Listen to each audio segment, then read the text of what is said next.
Tempur markas UPM, TNI kirim 400 prajurit Kodam Brawijaya ke Papua.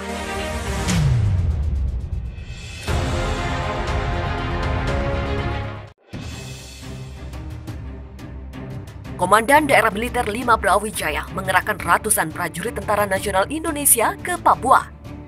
Berdasarkan informasi yang dihimpun Viva Militer dari situs resmi TNI, Selasa 18 Agustus 2020, ada sebanyak 400 prajurit TNI yang diterbangkan mengamankan daerah rawan di Papua atau Satuan Tugas Pengamanan Daerah Rawan Satgas Pambrahwan.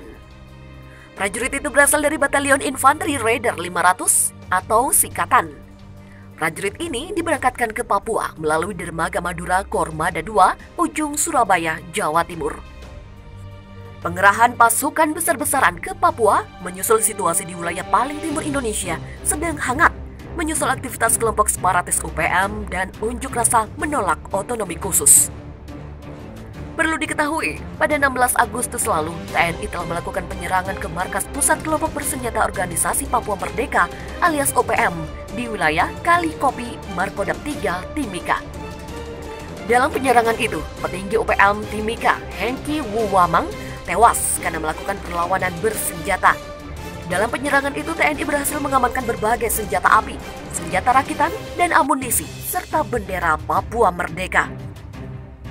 Siapakah Hengki Wanmang?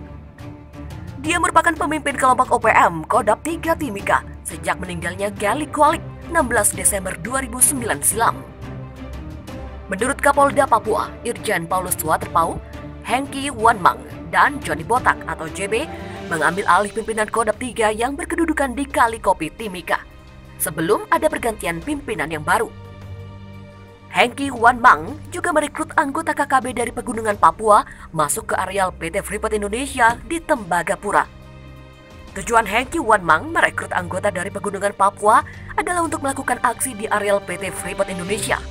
Dia juga ikut deklarasi gabungan KKB Papua di Ilaga, Kabupaten Puncak, Papua pada 1 Agustus 2020 yang bertujuan melakukan aksi penembakan di Tembagapura. Demikian kata Paulus Waterpau kepada wartawan. Paulus berbicara didampingi Pangdam 17 Cendrawasih Majen TNI Herman Asaribab dan Kabinda Papua serta Majen TNI Haris Napoleon.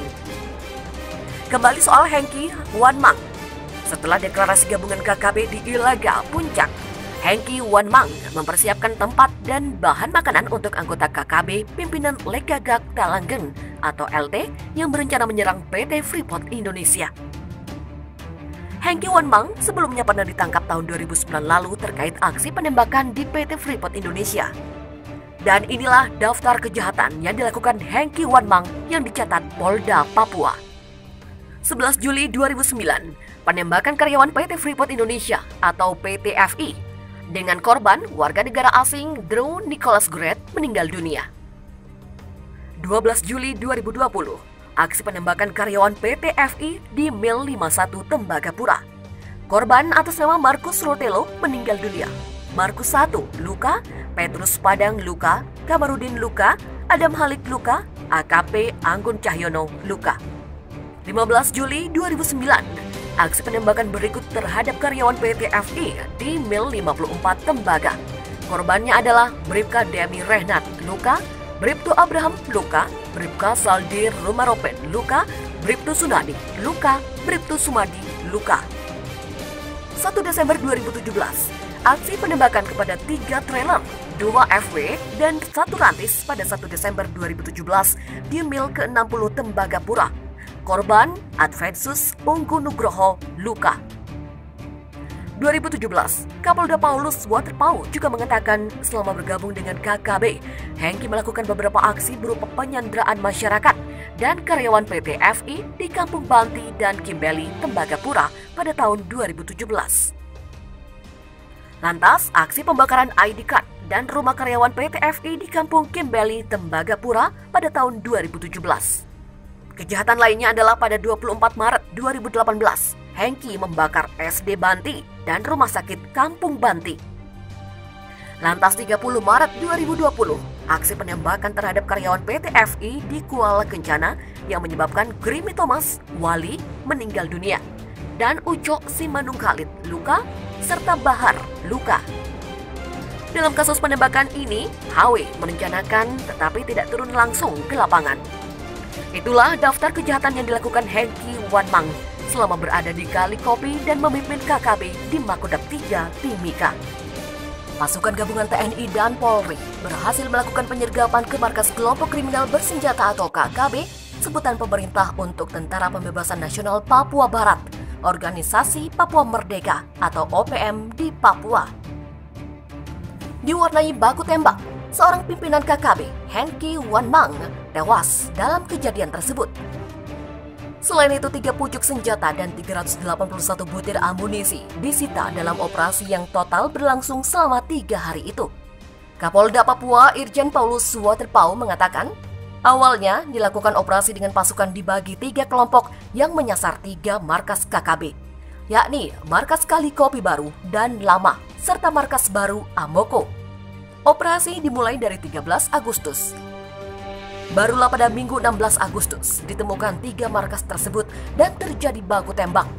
Seorang KKB berhasil ditembak dalam operasi tersebut. Setelahnya dilakukan penyisiran di lokasi yang menjadi markas. Ditemukan jenazah atas nama Hengki Wanmang.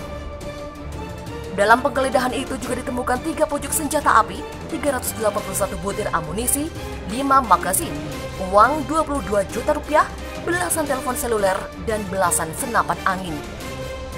Peran Hengki Wanmang cukup besar dalam KKB. Hengki Wanmang mengambil peran pimpinan KKB sebelum ada pergantian panglima baru.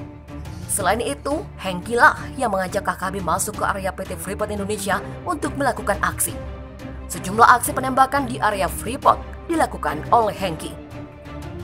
Kapolda menuturkan saat pasukan ditarik dari markas KKB, terjadi penembakan ke arah helipad di PT Freeport.